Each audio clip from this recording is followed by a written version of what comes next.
E aí, pessoal, beleza? Tô emendando aqui mais um capítulo da, do nosso lar aqui, a leitura comentada. Bom, sem mais delongas, capítulo 16, Confidências. Olha só, e eu acabei falando confidências no final do último vídeo, né? Confidências com a mãe. Não sei se vai ser sobre isso. Aparentemente, vamos lá, Confidências, capítulo 16. Consolou-me a palavra maternal, reorganizando minhas energias interiores. Minha mãe comentava o serviço como se for uma bênção às dores e dificuldades, levando-as a crédito de alegrias e lições sublimes. Inesperado e inexprimível contentamento banhava-me o espírito. Aqueles conceitos alimentavam-me de estranho modo. Sentia-me outro, mais alegre, animado e feliz. Oh, minha mãe! Exclamei comovido. Deve ser maravilhosa a esfera de sua habitação. Que sublimes contemplações espirituais, que ventura! Ela esboçou um sorriso significativo e obtemperou. A esfera elevada, meu filho, requer sempre mais trabalho, maior abnegação. Não suponhas que tua mãe permaneça em visões beatíficas, de beato, né, de santo, a distância dos deveres justos. Devo fazer-te sentir, no entanto, que minhas palavras não representam qualquer nota de tristeza na situação em que me encontro. É antes revelação de responsabilidade necessária. Desde que voltei da Terra, tenho trabalhado intensamente pela nossa renovação espiritual. Muitas entidades, desencarnando, permanecem agarradas ao lar terrestre a pretexto de muito amarem os que demoram no mundo carnal. Ensinaram-me aqui, todavia, que o verdadeiro amor, para transbordar em benefícios, precisa trabalhar sempre. Desde minha vinda, então, procuro esforçar-me por conquistar o direito de ajudar aqueles que tanto amamos. Vou voltar aqui só para ver se eu entendi realmente, né? Não suponhas que tua mãe permaneça em visões beatíficas à distância dos deveres justos, né? Devo fazer-te sentir, no entanto, que minhas palavras não representam qualquer nota de tristeza na situação em que me encontro. É antes revelação de responsabilidade necessária. Então, é aquele negócio, né? O trabalho nunca vai terminar. A gente acha que vai morrer e vai ficar em berço esplêndido do lado de lá, né? Só, agora eu tô morto, agora tô morto, né? Tô desencarnado, tô aqui no céu, graças a Deus, né? Tô dormir eternamente, muito pelo contrário, né? As oportunidades de trabalho em algum momento serão vistas por nós como como graças a Deus que tem, né? Ainda bem que tem alguma coisa para fazer, vamos dizer assim, né? É isso, até na verdade até essa ilusão de que tanto na Terra, né, de que a gente vai ficar de que um dia a gente vai ficar bem para sempre, é muito infantil e imatura, né? Você ficar esperando por uma herança ou trabalhando, juntando dinheiro, achando que um dia você vai aposentar e vai parar de trabalhar, de fazer qualquer coisa. É muito infantil e imaturo, né? A gente precisa pensar no coletivo, pensar em nós, não pensar só no eu, deixar o ego de lado. A gente precisa crescer juntos, é uma coisa que eu sempre venho repetindo, né? Então, mas aqui ela diz, mas ainda assim eu já não trago mais tristeza, né? Minhas palavras não representam qualquer nota de tristeza na situação em que me encontro. Ela já não é mais triste, mas só que ela ainda tem trabalho, né? Ainda tem que fazer, ainda tem que ralar, né? Vamos dizer assim, né? E meu pai? Perguntei. Onde está? Por que não veio com a senhora? Minha mãe estampou singular expressão no rosto e respondeu: Ah, teu pai, teu pai. Há 12 anos que está numa zona de trevas compactas no umbral. Na terra, sempre nos parecera fiel às tradições da família, arraigado ao cavalheirismo do alto comércio, a cujos quadros pertenceu até o fim da existência, e ao fervor do culto externo em matéria religiosa. Quem não conhece um desses, né? Mas no fundo era fraco e mantinha ligações clandestinas fora do nosso lar. Duas delas estavam mentalmente ligadas à vasta rede de entidades maléficas. E, tão logo desencarnou o meu pobre Laerte, a passagem no umbral lhe foi muito amarga. Porque as desventuradas criaturas a quem fizera muitas promessas aguardavam-no ansiosas, prendendo-o de novo nas teias da ilusão. A princípio, ele quis reagir, esforçando-se por encontrar-me, mas não pôde compreender que após a morte do corpo físico, a alma se encontra tal qual vive intrinsecamente. Laerte, portanto, não percebeu minha presença espiritual, nem a assistência desvelada de outros amigos nossos, tendo gasto muitos anos a fingir, viciar a visão espiritual, restringir o padrão vibratório, e o resultado foi achar-se tão só na companhia das relações que cultivara irrefletidamente pela mente e pelo coração. Os princípios da família e o amor ao nosso nome ocuparam algum tempo o seu espírito. De algum modo, lutou repelindo as tentações, mas caiu, afinal, novamente, enredado na sombra por falta de perseverança no bom e reto pensamento. Muitíssimo impressionado, perguntei: não há, porém, meios de subtraí-lo a tais abjeções? Ah, meu filho, elucidou a palavra materna, eu o visito frequentemente. Ele, porém, não me percebe. Seu potencial vibratório é ainda muito baixo. Tento atraí-lo ao bom caminho pela inspiração, mas apenas consigo arrancar-lhe algumas lágrimas de arrependimento, de quando em quando, sem obter resoluções sérias. As infelizes das quais se tornou prisioneiro retiram-no as minhas sugestões. Venho trabalhando intensamente anos a fio. Solicitei o amparo de amigos em 5 núcleos diversos, de atividade espiritual mais elevada, inclusive aqui em nosso lar.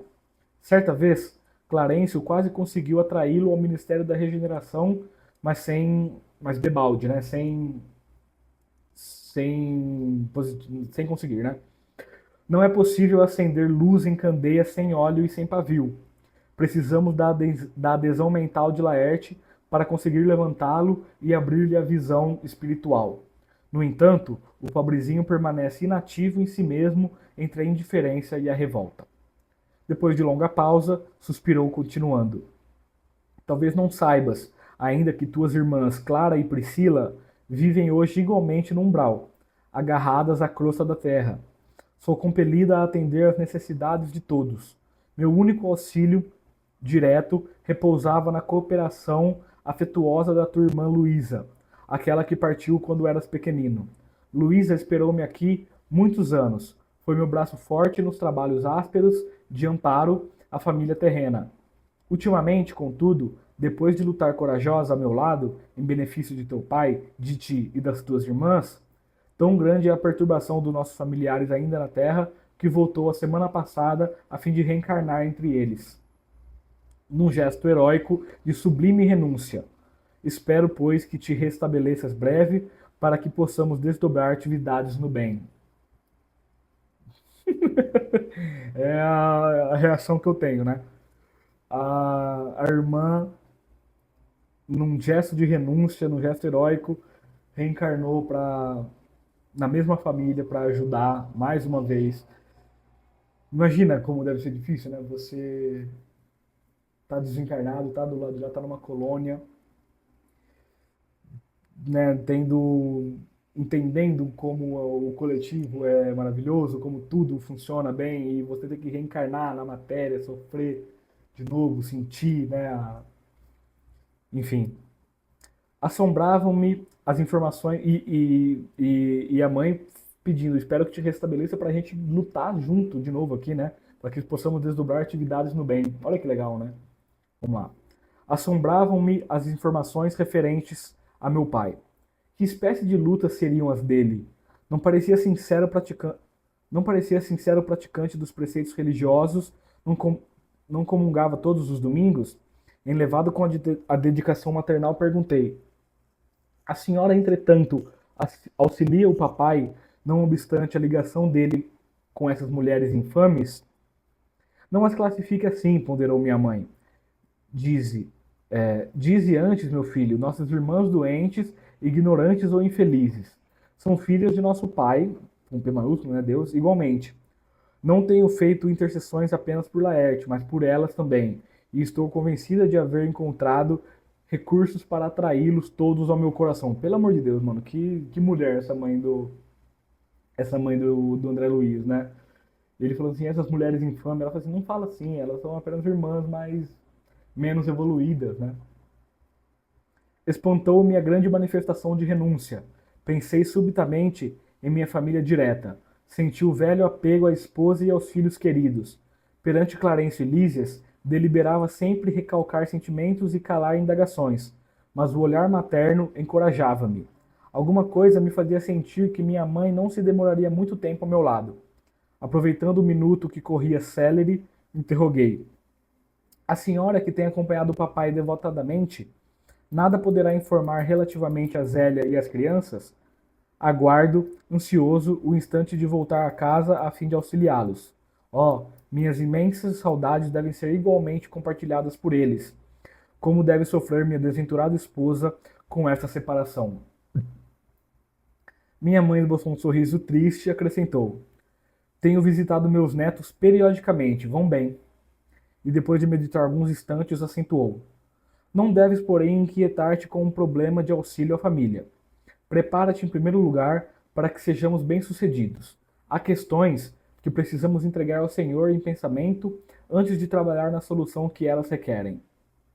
Quis insistir no assunto para colher pormenores, mas minha mãe não reincidiu nele, esquivando-se delicada. A palestra estendeu-se ainda longa, envolvendo-me em sublime conforto. Mais tarde ela despediu-se, curioso por saber como vivia até ali, pedi permissão para acompanhá-la, afagou-me então carinhosa e disse: não venhas, meu filho. Esperam-me com urgência no Ministério da Comunicação, onde serei munida de recursos fluídicos para a jornada de regresso nos gabinetes transformatórios. Além disso, preciso ainda avistar-me com o ministro Célio para agradecer a oportunidade desta visita. E, deixando-me na alma duradoura impressão de felicidade, beijou-me e partiu.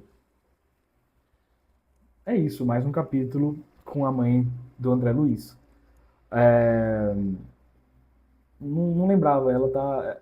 Aparentemente ela tá na colônia no Nosso Lar, mas só que no Ministério da Comunicação, né? E o André Luiz ele tá no Ministério do Auxílio.